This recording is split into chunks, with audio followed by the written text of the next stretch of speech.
पैसे पण जात होते, त्यांचाही जीव धोक्यात आला. कल्याण डोंबिवली महानगरपालिकेच्या जवळजवळ 5 कोटी निधी खर्च करून आज स्कायवॉकवरती शेड टाकण्यात आली होती. खाजगी विकासाकडनं ही बिल्डिंगचं तोडकाम करताना आज इथे मोठ्या प्रमाणात शेड कोसळलेले आपण बघत असाल. तर आम्ही आता वॉर्ड ऑफिसरशी माझं बोलणं झालं आहे, आयुक्तांशी देखील माझं बोलणं झालं आहे.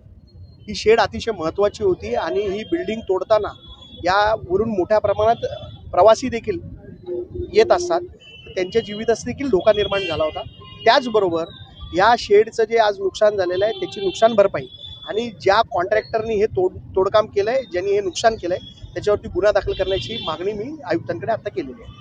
दुसरीकडे पण आपण बघाल तर इथे मोठ्या प्रमाणात आमचे शिवसैनिक उपस्थित झालेले आहेत आणि प्रश्न असा आहे की आत्ता ही बिल्डिंग अशा अवस्थेत आहे की ही परत कधीही पडू शकते आणि लोकांच्या जीवितास धोका होऊ शकतो.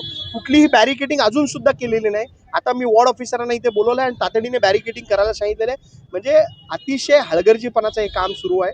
त्याच्यासाठी माझी आयुक्तांना विनंती आहे की तातडीने आपण गुन्हा दाखल करून त्या कॉन्ट्रॅक्टरवर कारवाई करावी. मी आयुक्तांना तेच सांगितलं की दुपारी हे झालंय, आम्ही कळवण्यापेक्षा महापालिकेला कसं कळलं नाही आणि त्यासाठी आयुक्तांना मी सांगितलं की निग्लिजन्स कोणाकोणाचं आहे, कोणाकोणाचं दुर्लक्ष याच्यावर झालंय, त्याच्या सगळ्यांवर गुन्हे दाखल करा आणि तातडीने कडक कारवाई करा अशी विनंती मी त्यांना केलेली आहे.